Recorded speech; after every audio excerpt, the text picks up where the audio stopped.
Hello and नमस्ते साथीहरु, welcome to world report.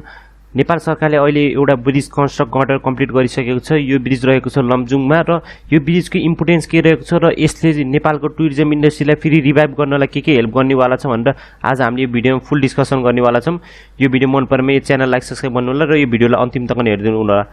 Lamjung bridge project completed. अब लमजुङ ब्रिजमा एउटा ब्रिज पहिले त्यहाँथि एउटा ध्वस्त भइसकेको थियो। त्यो ब्रिजलाई चाहिँ अहिले नेपाल गभर्नमेन्टले त्यसलाई एकचोटि पुनर्निर्माण गरिसकेको छ र आज यो भिडियोमा एकचोटि डिस्कस गरौँ। A flood in the river in the first week of August महिनामा आएको बाढी पहिरोबाट के भएको थियो नि, एउटा ब्रिजको एउटा रोडको छेउमा भएको ब्रिज चाहिँ के भएको थियो, त्यो चाहिँ फुल तरिकाले 100% तरिकाले ड्यामेज भइसकेको थियो र कटिङ अफ लोकल इन रामबजार रहेको लोकलहरूलाई कोसँग कट गरेको थियो।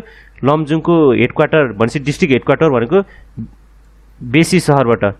अब बेसी सहरबाट यो कनेक्टिभिटी कट्ने पर्ने बित्तिकै यसले गर्दा के हुन्थ्यो नि, ह्युज नेपालको त्यहाँको ट्रेड युनियनहरू त्यहाँको एन्टरप्रेन्योरहरूलाई के हुन्थ्यो, एउटा कनेक्टिभिटीको लस हुन्थ्यो र सामानको इम्पोर्ट कम हुँदाखेरि त्यहाँको महँगाई के हुन्थ्यो, स्काई रकेट हुन्थ्यो र नेपालको एउटा मेन रोड भनेको त्यहीँबाट गएर मनाङ डिस्ट्रिक्टहरूतिर जाने हो। रोक्ने यसलाई मैले अहिले फुल म्याप देखाउँछु। यो वर्ल्ड म्याप देख्न सक्छु। यो हाम्रो प्यारो देश नेपाल। यसलाई हामीले जुम आउट गरिदियौँ। यो बेसी सहर यो लमजुङ क्यापिटल र त्यसको रोडबाट कहाँ रहेको छ, छामे याथिम रहेको एउटा ब्रिजमा चाहिँ पहिलो गर्दा ड्यामेज भएको थियो, जसले गर्दा हाम्रो कनेक्टिभिटी मनाङ र अप्पर हाम्रो नर्दर्न पार्टतिर के भएको थियो, यसले गर्दा कम भइसकेको थियो र यसले गर्दा हाम्रो नेसनल सिक्युरिटी नै एक तरिकाको ड्यामेज हुन्थ्यो र यहाँको लोकल इकोनोमीहरू नि एक तरिका सफर गरिरहेको थियो। कोरोनाको बेलामा जब कनेक्टिभिटी कम भएपछि त्यहाँथिमको महँगाई सामानहरू महँगो भइसकेको थियो र त्यहाँथिम जे स्याउहरू उत्पादन गरेको त्यसलाई चाहिँ नेपाल मार्केट तराई र काठमाडौँ भ्यालीतिर लानको लागि कनेक्टिभिटी राम्रो नहुँदा हामीले काठ इम्पोर्ट गर्नु पर्थ्यो बाहिरबाट, जसले गर्दा हाम्रो फरेन करेन्सी नि बाहिर गइरहेको थियो। यसको प्रब्लम चाहिँ अहिलेको लागि नहुने देखिएको छ, किनकि एउटा ब्रिज चाहिँ कम्प्लिट भइसकेको छ।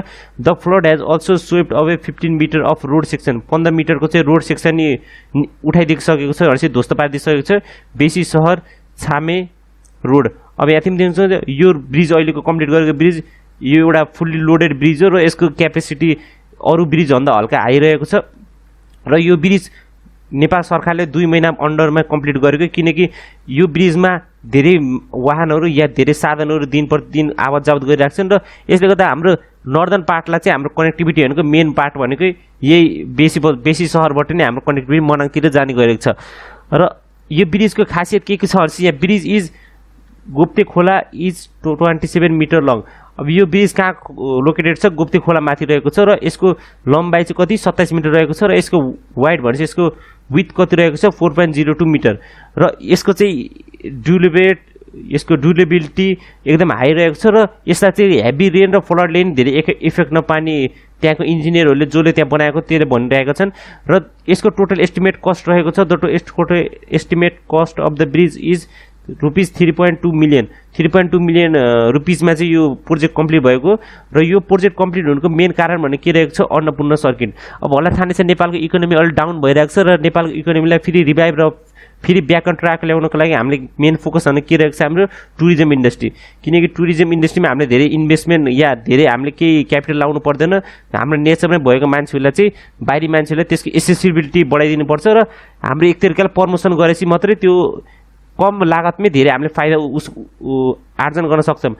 अब यहाँ तिमी एउटा म्यापमा देखाउन सक्दै यहाँ तिमी देख्न सक्नुहुन्छ यो बेसी बजार त यो लमजुङ हो। लमजुङ कसको नजिक रहेको छ, पोखरा भनेको नेपालको टुरिज्म क्यापिटलहरूले भन्न सक्नुहुन्छ र यहाँ तिमी एउटा विश्वको एउटा दामी के रहेको छ नि अन्नपूर्ण सर्किट। अब अन्नपूर्ण सर्किट अहिले विश्वको 10 टप 10 लोन्ली प्लानेट निकालेको लिस्टमा नि आएको छ, जसले गर्दा अन्नपूर्ण सर्किटको चाहिँ इन्टरनेसनल इमेजमा चाहिँ एकदम सुधार आएको छ र यसले गर्दा टुरिज्म कोरोना कालबाट या भ्याक्सिन उपलब्ध हुने बित्तिकै टुरिस्टहरूको फ्लक नेपाल भिजिट गर्न सक्ने सम्भावना नै बढेको छ। त्यसले गर्दा गभर्नमेन्टले पहिले नै तयारी गरेको छ, किनकि विश्वभरिमै अहिले देख्न सक्छौँ अहिले कोरोनाको टाइममा के गरेको छ भने जुन डेभलपमेन्ट प्रोजेक्टहरू रुकिएको थियो, जुनमा काम भएको थिएन त्यो अहिले कम्प्लिट गरिरहेको छ। सपोज चाइनाले तिब्बतमा अहिले बहुत धेरै प्रोजेक्टहरू निकालेको छ। तिब्बतलाई एउटा सन्दा डेभलप तिनीको एउटा अटोनोमस रिजन गराउने होइन चाइनाले एकदम मुहिम छोडेको छ र चाइनाले थुप्रै तिब्बतमा चाहिँ रोडहरू बनाएको छ। इन्डियाले नि यही लकडाउनको मौका छोकेर थुप्रै लद्दाखहरूमा उत्तराखण्ड अरुणाचल प्रदेशमा एयरपोर्टहरू गराउने थुप्रै रोड नेटवर्कहरू थुप्रै रेल नेटवर्क अहिले सिक्किम यहाँ तक पुर्याउन लागिसकेको छ इन्डियाले। हामीले त तराईमा यहाँ तराईमा रेल ल्याएको छ भने इन्डियाले कहाँ पुर्याउनु गएको छ, सिक्किमको यहाँ यस्तो हिमालयन रेन्जमा नि रेल कनेक्टिभिटी चाहिँ जोड्न गइरहेको छ। त्यसले गर्दाखेरि चाहिँ अहिले हामी नेपाल मात्रै होइन विश्वकै धेरै कन्ट्रीहरूले के गरेको छन् त्यहाँको देशको कनेक्टिभिटी चाहिँ इम्प्रुभ गरिरहेको छन् ताकि अब फ्युचरमा चाहिँ कोरोनाको लकडाउनबाट मुक्त हुने बित्तिकै के हुन्छ भने एक तरिकाको रेस सुरु हुन्छ कि कसो कन्ट्रीको डेभलपमेन्ट प्रोजेक्ट या कसो कन्ट्रीमा चाहिँ धेरै इन्भेस्टमेन्ट हुन्छ भनेर। त्यसमा चाहिँ मेन फ्याक्टर भने के रहेको छ कनेक्टिभिटी। जसको देशमा राम्रो कनेक्टिभिटी छ त्यसको देशमा चाहिँ हेभी इन्भेस्टमेन्ट हुन्छ।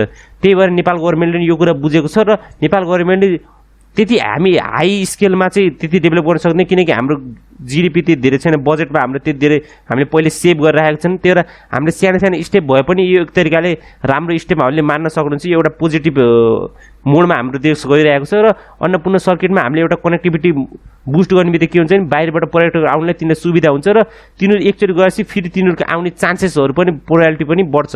त्यही भएर चाहिँ यो प्रोजेक्ट चाहिँ एकदमै इम्पोर्टेन्ट छ टुरिज्म इन्डस्ट्रीको या टुरिज्मको नजरले हेर्ने भने। अब यो त अब त्यो टुरिज्म इन्डस्ट्री। अब लमजुङ चाहिँ कस्तो, लमजुङको बारेमा हामीले एउटा हिस्ट्री या लमजुङको बारेमा हल्का जियोग्राफी नलेज लिगौँ। Lamjung district is a part of Gandaki Pradesh. Gandaki प्रदेशको यो चाहिँ एउटा पार्ट हो र यसको डिस्ट्रिक्ट हेडक्वार्टर भने के रहेको छ बेसी सहर र यसको टोटल स्क्वायर किलोमिटर भनेको 1692 यसको स्क्वायर किलोमिटर रहेको छ र यसको 2011 को सेन्ससको अनुसार कति रहेको छ टोटल पपुलेसन 1,67,000 भनेपछि यसको पपुलेसनको लिहाजाले चाहिँ यो हल्का चाहिँ पपुलेसन थोरै रहेछ यो डिस्ट्रिक्टको अरू डिस्ट्रिक्टको कम्पेरिजनमा। त्यही भएर चाहिँ यहाँ चाहिँ के भएको छ भने गभर्मेन्टले धेरै फोकस दिएको थिएन किनकि लमजुङसँग या मनाङ या गोर्खा रिजनहरूसँग के छ भनेपछि टुरिज्मको पोटेन्सियल एकदम हाई छ। तर हाम्रो गभर्मेन्टले के गरेको छैन धेरै फोकसहरू दिएको छैन। तर अहिले चाहिँ के भइरहेको छ नि यो सिफ्ट भइरहेको छ, डाइनामिक सिफ्ट हुँदा के भएको छ धेरै फोकसहरू केमा गएको छ टुरिज्म। टुरिस्टहरूले धेरै हेर्ने भनेको भ्यालिजहरू, सिनेरीहरू, माउन्टेनको तिनको ट्र्याकहरू, एडभेन्चर स्पोर्ट्स भनिन्छ त्यस्तोमा धेरै फोकस दिँदा के भएको छ नि लमजुङलाई एउटा मेन टार्गेट पारेर त्यहाँबाट चाहिँ टुरिज्म सेक्टरहरूलाई बुस्ट पार्ने गभर्मेन्टको एउटा प्रोजेक्ट रहेको छ।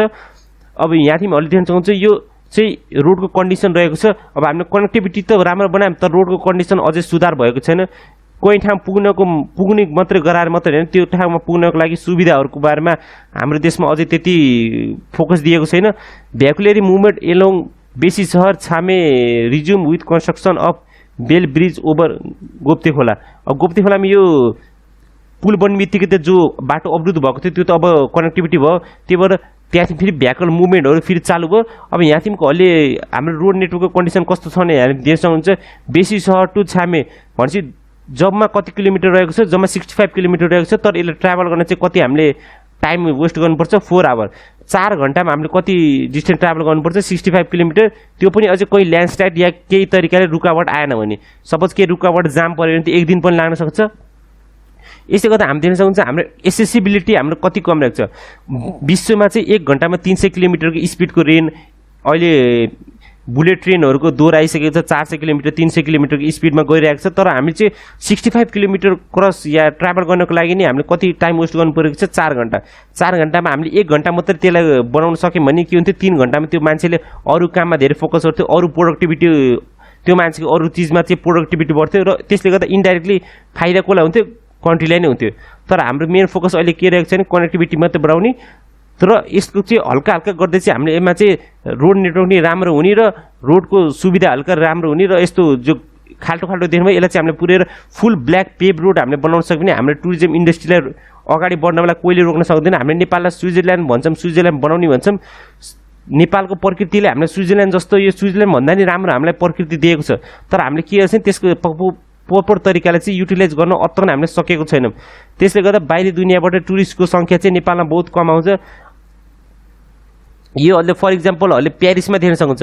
अब प्यारिसमा फ्रान्सको प्यारिसमा चाहिँ केही छैन, न ल्यान्डस्केप छ, नेचुरली बनाएको केही चिज छैन, त्यहाँ सिर्फ मान्छेले बनाएको ब्युटिफुल सिनेरी सिटीहरू छ। मान्छेले बनाएको हुँदैन त्यहाँ चाहिँ के नेपालभन्दा धेरै नेपालमा जति टुरिस्ट आउँछन् त्योभन्दा बढी त प्यारिस एउटा सहरले नै त्यति टुरिस्ट चाहिँ एट्र्याक्ट गर्छ। त्यस्तै इस्तानबुल भयो, विश्वको यस्तो ठुल्ठुला सहरहरूले किन मान्छेहरू त्यो सहरमा जान्छ किनकि पहिलो कुरो त्यहाँ चाहिँ के रहेको छ एसेसिबिलिटी, त्यहाँदेखि राम्रो कनेक्टिभिटी रहेको छ, त्यहाँदेखि कुनै पनि तरिकाको होडबाजी र आफ्नो ज्यान जोखिम पार्ने केही रिजन रहेको छैन र त्यहाँदेखि सेफ्टी पनि एउटा कन्सर्न रहेको छ। अब यस्तो बाटोमा चाहिँ कुनै पनि गाडी चाहिँ पल्टिन सक्ने सम्भावना धेरै हुन्छ र धेरै मान्छेहरू आफ्नो ज्यानलाई जोखिम राखेर यहाँ आउँदैन, परिवारसँग टुरिस्टहरू घुम्न आउने हुँदाखेरि तिनीहरू चाहिँ के गर्छन् यस्तो प्लेसेसहरूलाई एभोइड गर्छन् र काठमाडौँ र पोखरा मात्रै घुमेर के गर्छन् तिनीहरू मुभ आउट कन्ट्रीबाट एब्रोड गइहाल्छन्।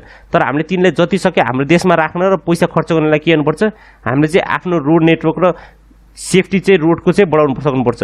अब the area sees heavy traffic flow. अब यो पुल बढ्ने बित्तिकै यसमा चाहिँ हेभी ट्राफिक फ्लो भइसकेको छ र यसमा चाहिँ दिनमा चाहिँ कम्तीमा 50वटा भेहिकल चाहिँ मुभ गरिरहेको छन्। अहिले यो कोरोनाको लकडाउनले गर्दा, न त पहिला यसको फ्रिक्वेन्सी धेरै हुन्थ्यो, तर अहिले कोरोनाले गर्दा जुन इम्पोर्टेन्ट सामान छ त्यसको मात्रै आवाज जावत भइरहेको छ।